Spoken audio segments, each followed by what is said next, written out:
firstly thank, because I think just looking at social media and the news, for you guys, it must be a real pleasure and honor to lead the workforce you do. I've seen them heavily involved in different areas, helping the vulnerable with delivery, manning the COVID helplines. So it must be really refreshing and great to lead such a workforce who are willing to put themselves out there beyond the call of duty, really. I think one thing that's not quite known is exactly what you guys have been doing all the way through this. Right. As you know, I mean, we were, like many sports centres around the world, we were one of the first places to shut down, because obviously mass gatherings. We started with a sliding scale of restrictions, including no spectators initially, and then we eventually just shut down. The Bayside Sports Complex is part of the civil contingencies plan to a great degree, and we've been activated in, like Kenneth was saying, in many areas. I'm extremely proud of the team. I mean, I can't fault any one of them, and we tend to forget those that haven't been redeployed as well, who have just picked up the slack from those that are not here at the moment. People might not believe it, but members of staff have been coming into work because there is admin work to do. There are salaries to sort out. There are payments to pay suppliers. There is maintenance to be done. And there's nothing worse than leaving a facility unattended for 2 months practically now. There's things that need looking after. And obviously we've done that with social distancing in mind, sanitization, etc., using public health advice. So, but the team that have been away have been a credit to the GSLA, credit to themselves. They've done us proud. So much so that we're having to start to pull them out, because we are being activated now as phase 2 of Unlock the Rock, which obviously was made public yesterday, and they're actually disappointed to be coming back. I don't know whether that's a reflection of us, and they won't come back to us, or that they've settled into a new routine. But I mean,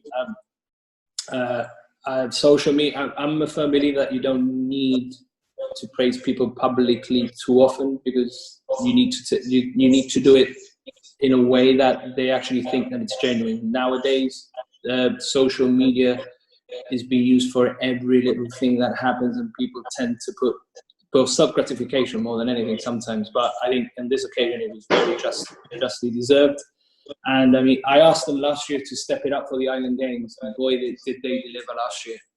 But what they've done this time round has surpassed all expectations. And again, whoever sees this from the team or families, I'm very, very proud of each and every one of them. So what's your role been in this then, Matt? What have you been leading? My role has been slightly different to what I usually undertake at work, because like I said before, Neil, my situation at home is slightly more challenging than others, in the sense that I've got a 3-year-old and a 4-month-old. So I've had to take a step back in the planning and logistical work of deploying or redeploying our guys. And all I could do is volunteer myself as an extra body wherever Regan or Steve Victory, who's my facilities manager, wherever they wanted to redeploy me. So I've been cleaning bags at Albert Riso House. I've been helping the kids at Tangier Views up at the Special Olympics Centre.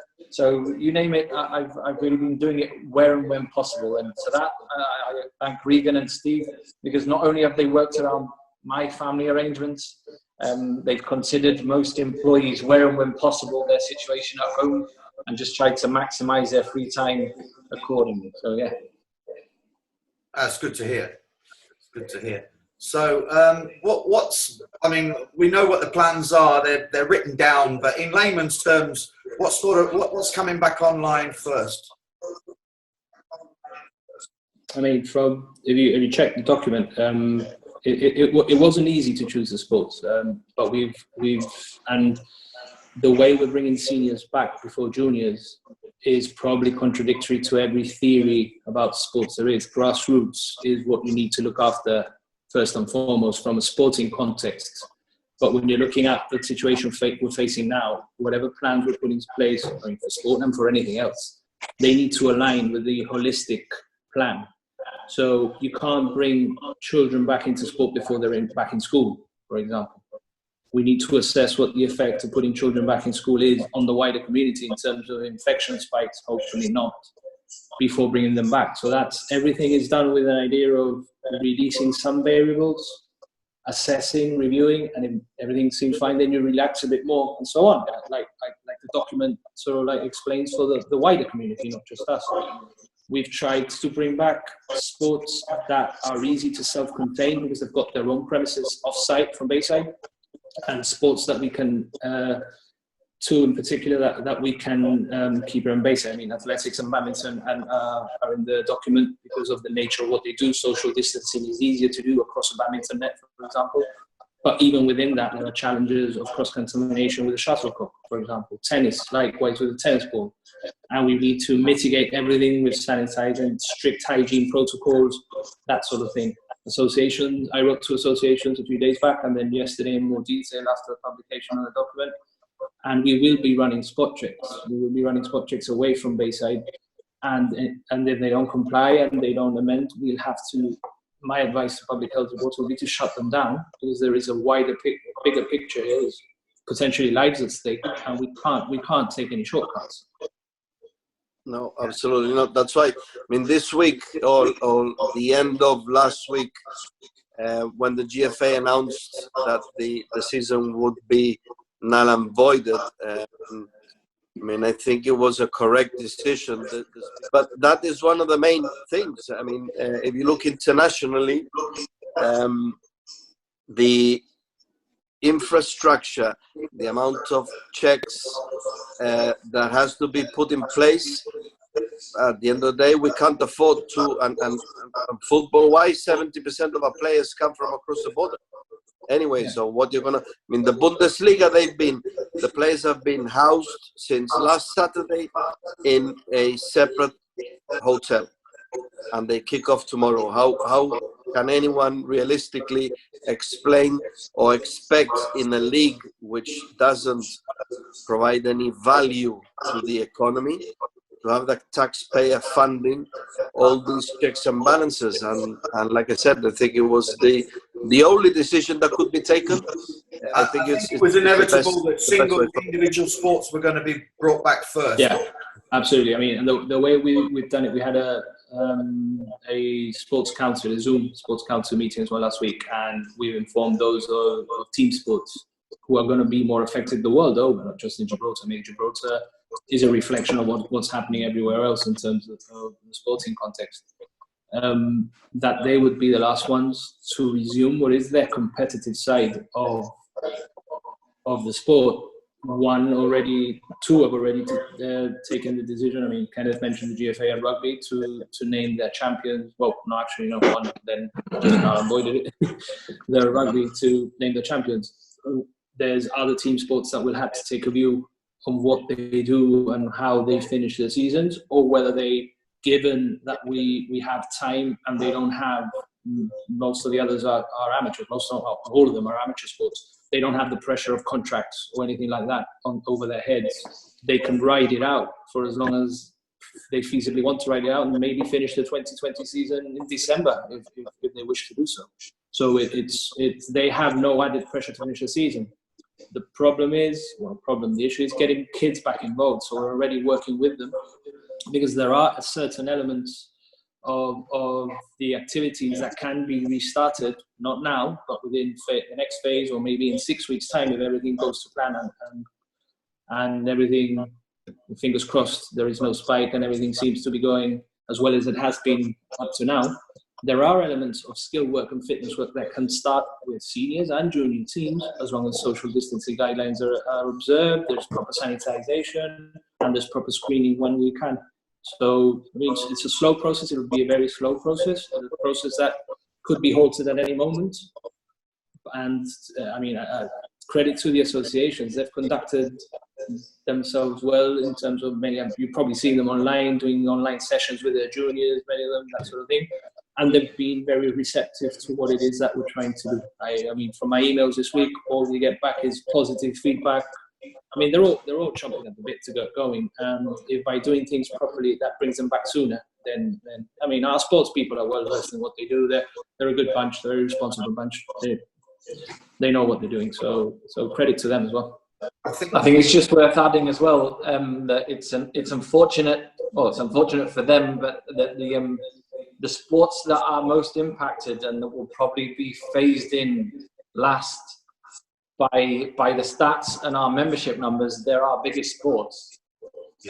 So a lion's share of the sporting fraternity will probably be impacted worst, should we say, because they are our mainstream sports. Your netballs, your basketballs, your footballs, your rugby.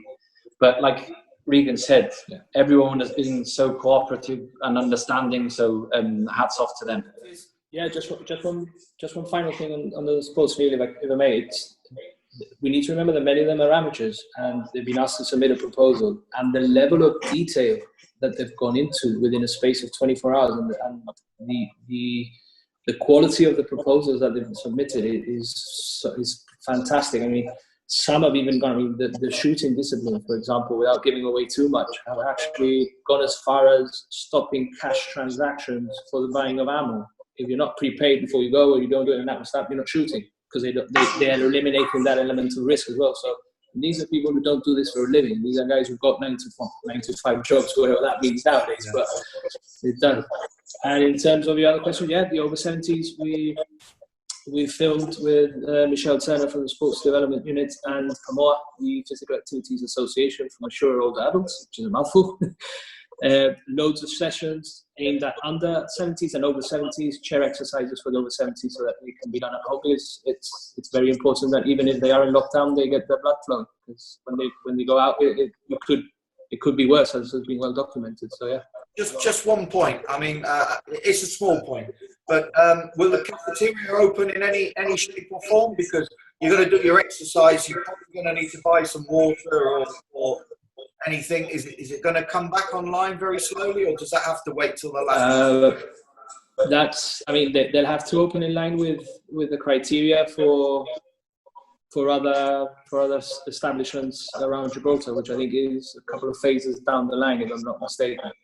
As long as they want to open and they keep phase 3, I think it was, as long as they keep to whatever instructions they've been given. Remember that before opening up, they'll be getting permits, not from us, but from central government. As long as they keep to that, my advice would be in terms of water provision to bring in your own as far as reasonably possible.